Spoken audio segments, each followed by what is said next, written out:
โอ้ยคือว่ามิดจิลีไว้มิดจิลีโอ้ยพี่น้องนี่ดำไว้นี่โอ้มาแล้วโอ้เบาจันหูเลยเด้อบาทนี่นะนี่ติ่งของยองอยู่ปลานี่พี่น้องเลยนี่นกคมเอาละตัวแรกแห้งมันโอ้มันตัวแรกแห้งมันมาแล้วเดี๋ยวไงคิดว่าจะบุทึกโอ้ยมาแล้วออกบ่นี่พี่น้องหลังนี่บุทึกนี่ใส่อยู่นี่หลังหนึ่งอยู่นี่ใส่5หลังได้พี่น้องนี่ขออนุญาตเก็บก่อนพี่น้อยนี่อุ้ยยุมอยู่พี่น้องนี่มันพี่น้องนี่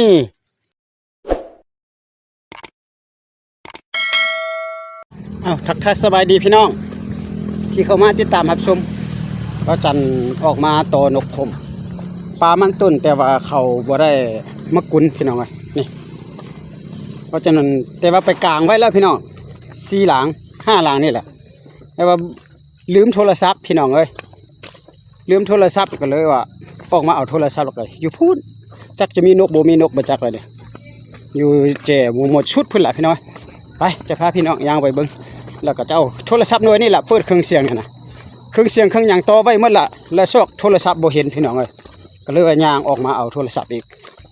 จะพาพี่น้องไปเบิ่งเนาะคันเป็นนั่นวานเบาจันวานนี่น่าจะมีอยู่เบิ่งนะนี่แต่ปลากับฝนตกหลายอย่างลืมออกอีกซื่อแต่บ่ได้ยินแต่ว่ามันแดดร้อนโพดนะพี่น้องนกจะมาบ่หรือบ่มาหรือว่าบ่มีก็บ่จักถามหลายคนก็ว่าอู้ช่วงฤดูกาลนี่แหละว่าซั่นเจ้านกตัวแต่กี้เคยมาอยู่มาดักหนูแต่วันเมื่อเบิ่งกันหนูก็บ่เห็นกินอันน่ะมันหั่นนะอุ้ยอยู่พุ่นล่ะพี่น้องอยู่แจพุ่นล่ะไก่เติบนะปลาเปลี่ยนกายกับบ่จักเนาะพี่น้องเนาะนี่ปลาอยู่พี่แหละพี่น้องเอ้ยอุ้ยนี่นั่นใส่อยู่ตามทางน้อยๆนี่พี่น้องนี่ปลาแบบนี้อันนี้ได้นี่5หลังนะพี่น้องเราจังเอาเครื่องเสียงให้ปลาอยู่ในยมหญ้านี่แหละพี่น้องเอ้ยนี่เราก็จะเปิดเครื่องเสียงก่อนเด้อพี่น้องไปพี่น้องเบิ่งน้ำกันบาดนี่นะหลังจากเบาจันก็ใส่ไว้ประมาณ18 นาทีเดียวฮอดแล้วพี่น้องเอ้ยจะมันก็บ่จักแล้วพี่น้องแต่ว่าได้ยินเสียงนกคมนี่เบาจันโตเท่านี้ก็มันก็ที่ว่านั่นอยู่ทั้งนั้นนะเสียงตอบกันอยู่ไปพาพี่น้องไปเบิ่งไปยามน้ำกันพี่น้องไงใช่มันบ่มันก็ใส่ไว้พี่น้องไงไปเบิ่งน้ำกันเด้อมันบ่ไปเลยเบิ่งยามไปน้ำกันเนี่ยโตอยู่หั่นนะแต่ว่าปลามันเกี้ยงโพดมื้อนี้คันมาหกขึ้นมาหนึ่งเมื่อบาดหน้านี่กินปลามันต้นได้แต่ว่าเขาผมมาเก็บแล้วมันต้นก็ได้ไม่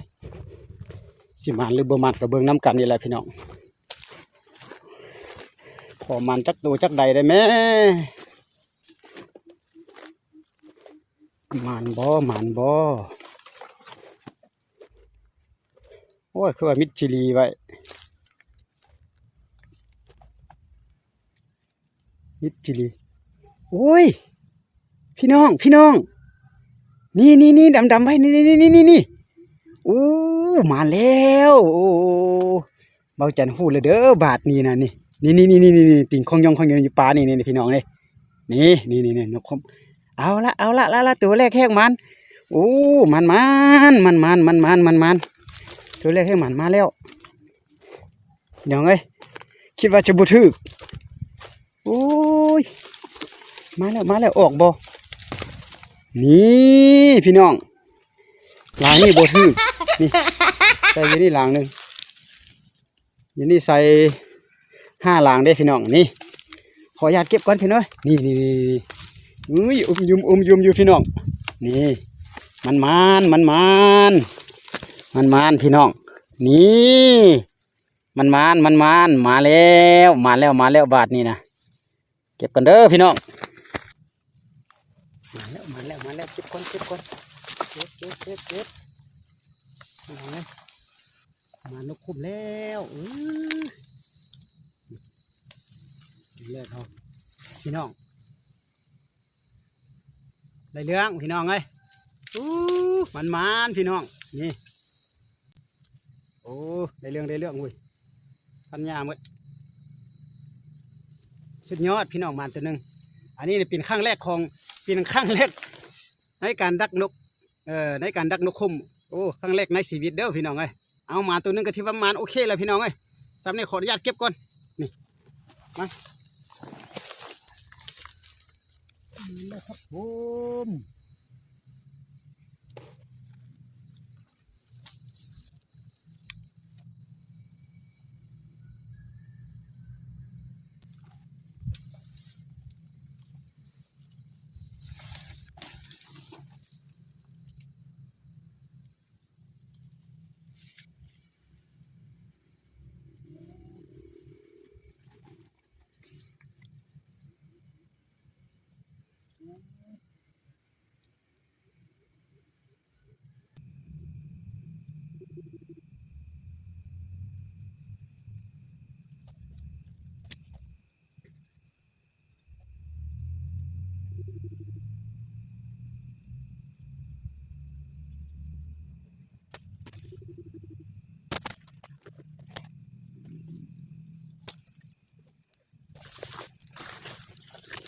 นี่ก็เลยนะ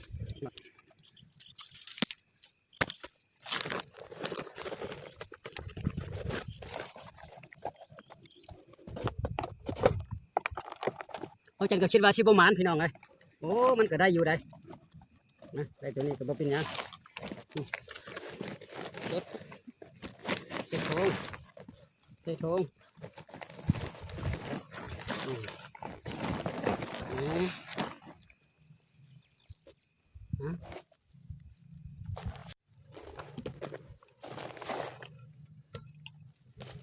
พี่น้อง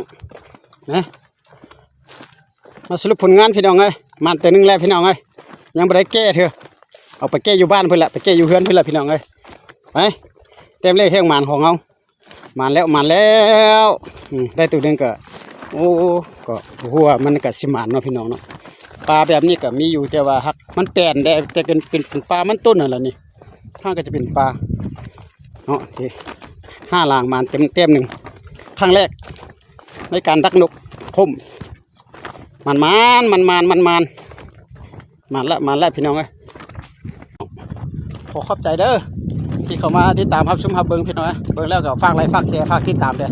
ตอนนี้กี่เวลาเที่ยงฮ้อนๆได้เบาจันก็ไปเวียกหรือออกมาสิพี่น้องเนาะผมบ่เข้าใจมาเต็มนึงพี่น้องนี่ต้องแต่งอย่างนี้แหละพี่น้องตัวนี้อันนี้เป็นตัวผู้พี่น้องโอ้ตัวแม่นี่ข้างดำใบหานพี่น้องข้างดำพี่น้องตัวแม่เนาะ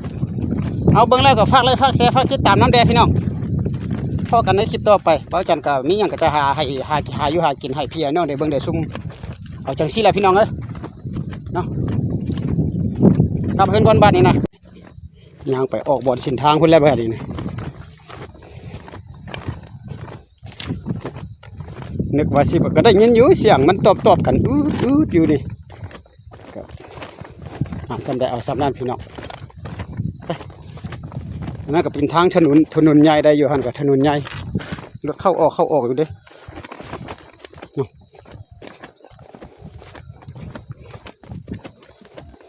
บาดหน้าจึงจะมาลงอีกเธอหนึ่งพี่น้องเลยโอ้มันก็นกโคมเนาะมันบ่ได้ใหญ่แล้วพี่น้องเนาะซ้ำนะกำปั้นก็บ่ฮอดใหญ่หน่อยกว่าบ่ไปรถก็ไปมาพี่น้อง